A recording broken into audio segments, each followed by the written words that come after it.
ఈ ఘటనకు సంబంధించి స్పందించేందుకు SKBR college professor Krishna Kishore గారు ప్రస్తుతం మనకు అందుబాటులో ఉన్నారు. సార్ నమస్తే అండి.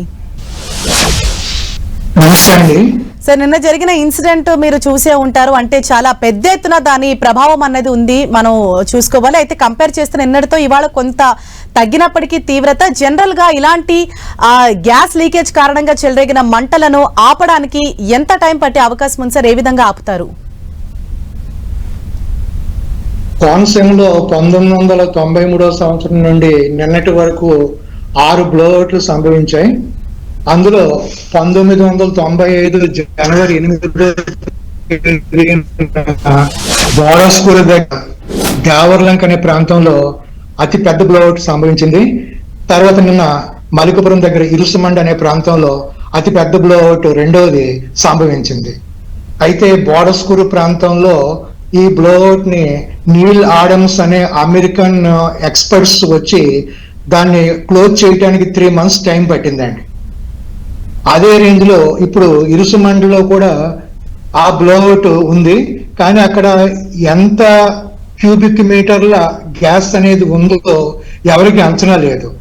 అంటే ఇది 1993 సంవత్సరంలో ఓఎన్జీసీ ఉపయోగించి 2024 సంవత్సరంలో డీప్ ఇండస్ట్రీస్ అనే ఒక ప్రైవేట్ కంపెనీకి దీన్ని లీజుకి ఇచ్చింది. వీళ్ళు ఏం చేశారంటే 2600 కిలోమీటర్ల వరకు డ్రిల్లింగ్ చేసి చమురు సహజ వాయువుకు సంబంధించిన అవశేషాలన్నింటినీ కూడా ఓఎన్జీసీ సంగ్రహించింది. తర్వాత వీరు 2700 మీటర్ల లోతుకి నిన్న డ్రిల్లింగ్ స్టార్ట్ చేయగానే ఒకేసారి ప్రేలుడు సంభవించి బ్లోఅవుట్ వ్యాపించడం జరిగింది. ఈ బ్లోఅవుట్లు సంభవించకుండా ఉండాలంటే దానికి సంబంధించినటువంటి డ్రిల్లింగ్ చేసే టైంలో మడ్ అనేటటువంటి పదార్థం ఉంటుంది. ఆ మడ్ను తీసుకొని ఈ ప్రెషర్ ఎంత మేరకు వస్తుంది అని గుర్తించి ఆ ప్రెషర్ ని కంట్రోల్ చేసుకుంటూ మడ్ అనే దాన్ని పంపించి మనం బ్లోఅవుట్లు సంభవించకుండా చేయొచ్చు. 1995 జనవరి 8 బోడస్కూర్లో జరిగిన బ్లోఅవుట్ యొక్క పాఠం నుంచి ఓఎన్జీసీ వాళ్ళు ఏం చేశారంటే ఇలాంటి బ్లోఅవుట్లు జరిగినప్పుడు సెన్సార్స్ అనే వాటిని ఉపయోగించి ఆటోమేటిక్ గా క్లోజ్ చేయడానికి వాడేటటువంటి టెక్నాలజీని ఉపయోగిస్తున్నారు. కానీ ఈ డీప్ ఇండస్ట్రీస్ అనే ప్రైవేట్ సంస్థకి ఆ విధమైన టెక్నాలజీ లేకపోవటమో లేకపోతే మానవ తప్పిదమో లేదా నిర్లక్ష్యమో తెలియదు. వాళ్ళు నిర్లక్ష్యంగా డ్రిల్లింగ్ చేయటం వల్ల క్యాప్ అనేది పడక వెంటనే మంటలు అనేవి వెలువడ్డాయి. ఈ మంటలు వెలువడి సుమారు 500 కొబ్బరి చెట్లు సర్వనాశనం అయిపోయాయి. ఈ విధంగా తరచూ ఓఎన్జీసీకి కానివ్వండి, గెయిల్ ఇండియా లిమిటెడ్ కానివ్వండి, ఆయిల్ ఇండియా లిమిటెడ్ కానివ్వండి, గుజరాత్ సంస్థలు కానివ్వండి, ఇలా అనేక సార్లు బ్లోఅవుట్లు సంభవిస్తూ ఉన్నాయి. అయితే ఓఎన్జీసీ బ్లోఅవుట్ జరిగినప్పుడు అంటే ఏదైతే ఇన్సిడెంట్ ఉందో ఈ బ్లోఅవుట్ ను అదుపు చేసే టెక్నాలజీ మన దగ్గర ఉందా సార్? ఈ బ్లోఅవుట్లను అదుపు చేసేటటువంటి టెక్నాలజీ ప్రస్తుతం ఈ మోరీ 5 అనేటటువంటి వెల్ను డ్రిల్లింగ్ చేస్తున్న డీప్ ఇండస్ట్రీస్ కి లేదండి. వాళ్ళు ఓఎన్జీసీ సహకారం తీసుకోవాలి. ఆ ఓఎన్జీసీకి కూడా పెద్దగా చిన్న చిన్న బ్లోఅవుట్లను అయితే అదుపు చేసేటటువంటి కెపాసిటీ ఉంది. వాళ్ళు కూడా విదేశీ నిపుణుల్ని సలహా తీసుకుని దీన్ని అరికట్టడానికి ప్రయత్నించవచ్చు. అంతే తప్ప ఓఎన్జీసీ కూడా డైరెక్ట్ గా ఈ బ్లోఅవుట్ ను అరికట్టేటటువంటి స్తోమత లేదని చెప్పి తెలుస్తూ ఉంది. అయితే విదేశీ నిపుణులు అంటే ఇదివరకు నీల్ ఆడమ్స్ అనే నిపుణుడు 1995లో వచ్చినప్పటికీ అతను ఇంచుమించుగా 3 నెలల కాలం టైం తీసుకుని ఆ బ్లోఅవుట్ ను ఆర్పడం జరిగింది. అయితే ప్రస్తుతం ఇక్కడ ఒక జోన్ లో అంటే 2600 మీటర్లు దాటిన తర్వాత 2700 మీటర్ల లోతులో వీళ్ళు డ్రిల్లింగ్ చేశారు. ఆ ప్రాంతంలో ఎంత గ్యాస్ అక్యుములేట్ ఉంది, ఆ గ్యాస్ ప్రెషర్ ప్రస్తుతం కొద్దిగా తగ్గింది. ఇదే విధానం కొనసాగినట్లయితే 1 or 2 days లో ప్రెషర్ తగ్గుతుంది. అప్పుడు ఓఎన్జీసీ వాళ్ళ దగ్గర ఉన్నటువంటి ఎక్స్పర్ట్స్ వాళ్ళ యొక్క టెక్నాలజీ ఉపయోగించి ఈ వెల్ క్యాపింగ్ చేసేటటువంటి అవకాశం ఉంటుందండి. సార్, అంటే మీరు ఇంతకు ముందు చెప్పారు గతంలో ఇటువంటి ఇన్సిడెంట్స్ జరిగినప్పుడు అవి పూర్తిగా కంట్రోల్లోకి రావడానికి మంటలు 3 నెలలు పట్టింది, 4 నెలలు పట్టిందని. అంటే మరి మీ అంచనా ఏంటి సార్? ఇప్పుడు ఎన్ని రోజులు పట్టొచ్చు కంప్లీట్ గా అదుపులోకి రావడానికి? అంటే గతంలో జరిగినటువంటి border score blow out vertical drilling అనేది చేయటం వల్ల సంభవించిందండి. అది కొత్తగా తవ్వేటటువంటి వెల్ అది. కానీ ఇది ఆల్రెడీ ఓఎన్జీసీ వాళ్ళు ఉపయోగించేశారండి. ఉపయోగించుకుని తర్వాత సబ్లీస్కి ఇచ్చారు.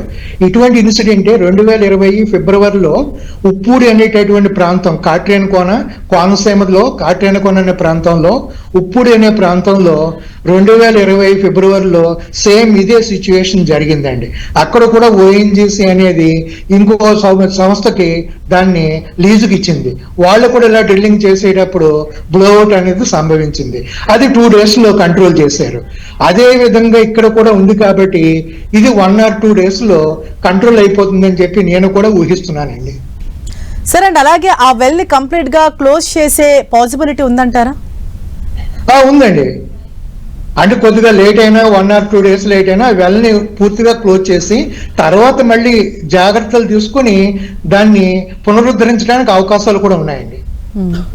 సార్ అలాగే అంటే ఈ గ్యాస్ లీక్ వల్ల ఏదైతే ఆ పొగ అన్నది ఆ చుట్టుపక్కల గ్రామాలకు వస్తుందో అంటే సుమారు ఎంత రేడియస్ వరకు కూడా అది స్ప్రెడ్ అవుతుంది సార్? దాని వల్ల ఎట్లాంటి హాని ఉంటుంది ప్రజలకు?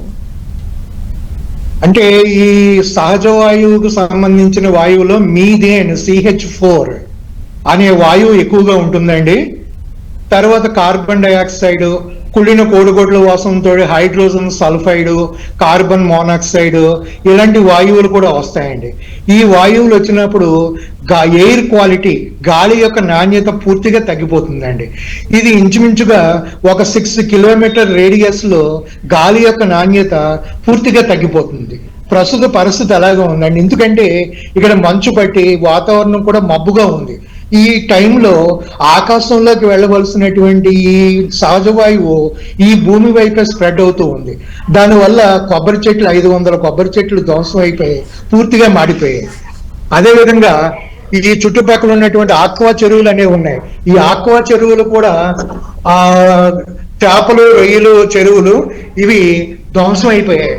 తర్వాత భూ కాలుష్యం, జల కాలుష్యం, వాయు కాలుష్యం, ఈ 3 కాలుష్యాలతో కోనసీమ పూర్తిగా అతలాకుతలం అయిపోతుంది. ఒక బ్లోఅవుట్ కాదండి, అనేక బ్లోఅవుట్లు, సంవత్సరానికి 2-3 బ్లోఅవుట్లు చొప్పున జరుగుతుంటే ఈ కోనసీమ పూర్తిగా ఎడారిగా మారిపోయి ఏమైపోతుందో తెలియనటువంటి ప్రమాదకర పరిస్థితుల్లో ఉందండి. ఎందుకంటే ఇక్కడ అందరూ కూడా వ్యవసాయం మీద ఆధారపడి ఉన్నటువంటి పేద బడుగు బలహీన వర్గాల ప్రజలు, వాళ్ళకి పెద్దగా చదువు రాదు, పూర్తిగా కొబ్బరి ఉత్పత్తుల మీదనే వారు ఆధారపడుతూ ఉన్నారు. ఇలాంటి జీవనాధారాన్ని ఈ చమురు సంస్థలు దోచిపెట్టేస్తుంటే మా కంటి తుడుపు చేరిగా ఏవో CSR నిధులు ఇచ్చాం, ఏదో ఆనందపడండి అని ₹1 వాళ్ళు లాభం తీసుకుని ఒక 10 పైసలు ఇక్కడ విధులుస్తూ వెళ్ళిపోతూ ఉన్నారు. ఇది ఎంతవరకు సమంజసం? ఈ కోనసీమను ఏం చేయాలనుకుంటున్నాయి ఈ చమురు సహజవాయు సంస్థలు? అందుకని మీ అందరూ కూడా రిక్వెస్ట్ చేసేది ఏంటంటే ఈ ONGC గెయిల్ సంస్థలన్నీ కూడా సబ్లీజ్కి ఇవ్వకుండా వాళ్ళంతటా వాళ్లే అని ONGC గెయిల్ సంస్థలే ఈ చమురు బావుల్ని మెయింటైన్ చేసి ఉత్పత్తుల్ని ప్రభుత్వానికి అధిక రేట్లకు వచ్చేటట్టుగా విక్రయించినట్లయితే లాభాలు వస్తాయి. అన్ని విధాలుగా కూడా కోనసీమ కూడా అభివృద్ధి చెందడానికి అవకాశం ఉంటుంది. కాబట్టి అందరి తరపున నేను రిక్వెస్ట్ చేసేది ఏంటంటే ప్రైవేటు సంస్థలకు ఈ ONGC మా కోనసీమలో ఏ చమురు బావిని కూడా దారాదత్తం చేయొద్దని చెప్పి వాళ్ళని కోరి ప్రార్థిస్తూ ఉన్నానండి. రైట్, థ్యాంక్ యూ కిషోర్ గారు, మీ అనాలిసిస్ దీనిపైన తెలియజేసినందుకు థ్యాంక్ యూ సో మచ్ అండి.